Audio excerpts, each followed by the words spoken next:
ಮಂಜುನಾಥೇಶ್ವರ ಎಂದರೆ ಮಾಯವು ತಕ್ಷಣ ಮಂಜಿನಾಥರೇ.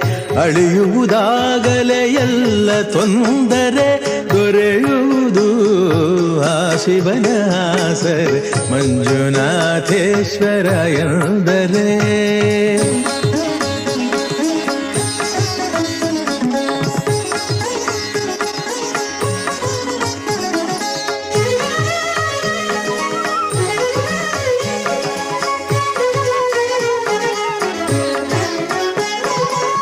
ಯೋಗಿಯ ಯೋಗಿಯೋ ಯವನಾಗಿ ವೇದಾಗಮಗೆ ಮಿಗಿಲಾಗಿ.